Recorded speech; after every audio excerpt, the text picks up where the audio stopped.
The South African government employs approximately 1.3 million people across a vast network of agencies. This figure does not include personnel from the South African Defence Force or employees of the Post Office, an agency that has faced ongoing instability. Additionally, since the COVID-19 pandemic, hundreds of thousands of teaching assistants have been contracted in schools across the country.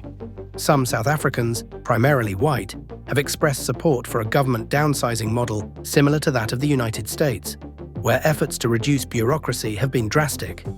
In the US, the push to shrink the federal government has been spearheaded by Elon Musk and his Department of Government Efficiency. However, the approach has been severe, with tens of thousands of federal employees laid off in just 2 months. Legal challenges have since emerged, forcing the Trump administration to reinstate many of those jobs. When I say the American downsizing effort has been brutal, I mean entire agencies have been dismantled. The Consumer Financial Protection Bureau, the US Agency for International Development, and even the Department of Education have been dissolved. The idea of eliminating an entire education department, especially given the state of education in the US, is deeply concerning. But I digress. Meanwhile, in South Africa, the debate over whether the government is too large continues to gain traction. Efforts to reduce the government workforce and curb spending have become key talking points among leading journalists and conservative commentators. But just how inefficient is the South African government, and has the problem worsened over time? More importantly, would cutting government jobs and programs meaningfully impact the country's $1 trillion deficit? The early years of Ramaphosa's administration have been marked by turbulence, and amid the chaos, his government has only grown larger. When the Government of National Unity was formed, instead of reducing ANC members to accommodate other leaders, the president chose to expand the cabinet, making it even bigger. Now, reports suggest that this is the largest administration South Africa has seen, and all of this comes at an extra cost. The South African government also remains the country's largest employer, surpassing even major private sector giants like the Shoprite Group and the TFG Bash Group. Approximately 1.3 million people are on the government payroll, excluding more than 200,000 personnel from SAPS and the South African National Defence Force. Notably, over 80% of these employees are based outside metropolitan hubs like Cape Town and Johannesburg. With mounting costs, trimming government expenses has become a pressing issue. If South Africa were to implement its own version of a Department of Government Efficiency, its core mission would need to be clear: cutting costs to drive economic growth over the next decade, or at the very least, the next 5 years. One major area for potential budget cuts is the SA Customs Union Agreement. South Africa allocates approximately 90 billion rand annually to its SACU partners, ostensibly to offset the impact of its dominant exports to these nations, which exceed 200 billion rand per year.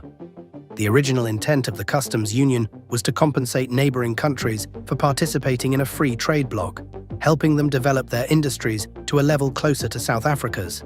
However, countries like Botswana and Namibia, whose economies have grown stronger, may no longer require this financial support. Lesotho, on the other hand, remains highly dependent on SACU, with the agreement accounting for 60% of its national budget, making it a likely exception. While these payments may have been justified in the past, they have continued to rise significantly over time, warranting reassessment. Another area in need of scrutiny is the growing number of government agencies and institutions, an issue highlighted by author Carol Paton in her recent column. In 2023, the Treasury launched a review of state agencies, which had expanded to 148 entities, all receiving funding from the national budget. Many of these agencies could be reintegrated into their respective government departments, reducing costs related to operations, executive salaries, and board expenses. Currently, executive pay in some of these agencies is exorbitant. While a government department's Director General earns around 2 million rand per year, agency executives can earn up to 3 times that amount, with some exceeding 6 million rand annually.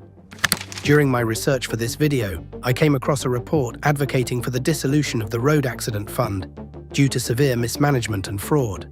The fund is reportedly in a state of financial ruin, with insane outstanding fees and costly legal battles. Despite being critically underfunded for years, the Department of Transport has largely ignored the RAF's ongoing problems.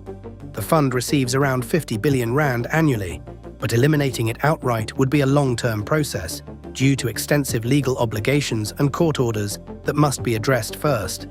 However, a more immediate area for consideration is the National Skills Levy, a 1% payroll tax imposed on businesses above a certain threshold. This levy provides 20 billion rand annually to the SATAs, while the National Skills Fund, also supported by the levy, has a budget of 4.9 billion rand. SATAs have become rife with corruption, making them a prime target for serious intervention. Since 2012, South Africa has made repeated attempts to rein in government debt. At the time, the Treasury set a goal to cap debt at 40% of GDP by 2015.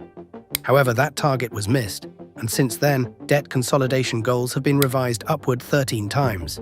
By October last year, the Treasury's new target was to stabilize debt at 75.5% of GDP by the end of March.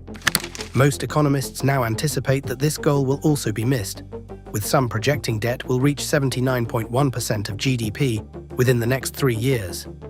This has occurred despite significant cuts to public services. Since 2020, per capita government spending on essential services, such as education and healthcare, has declined sharply. As a result, there are fewer teachers, doctors, nurses, hospital beds, school buses, and resources for underprivileged schools.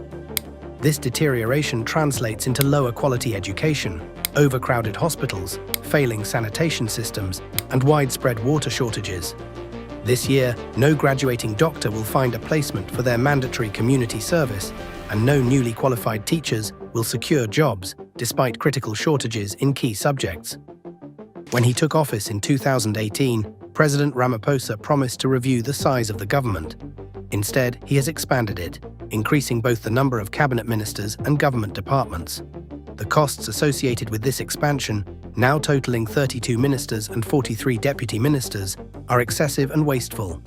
Funding their security convoys, official residences, and various allowances is not only an unnecessary burden on taxpayers, but also an insult in the face of economic hardship. Cabinet spending is excessively bloated, and implementing a system similar to DOGE could help reduce the wasteful expenditure that has plagued this sector. Low-class right-wing journalist Joel Pollak took to Twitter in February, claiming there were calls for Elon Musk's DOGE to be sent to South Africa to audit the government. Of course, this idea was welcomed by AfriForum, the DA, and Solidarity members. However, South Africa operates differently from the United States, arguably with stronger governance and a more robust constitution. If an agency were to be established solely to audit the government, existing auditing firms within the country could take on that responsibility. Alternatively, it could function as an entity within the South African Revenue Service, potentially aiding in the recovery of unaccounted state funds. In other words, government oversight should remain an internal process, rather than being outsourced to external entities, as is currently the case in the US. South Africa has already witnessed the consequences of state capture and should avoid any system that risks repeating that history.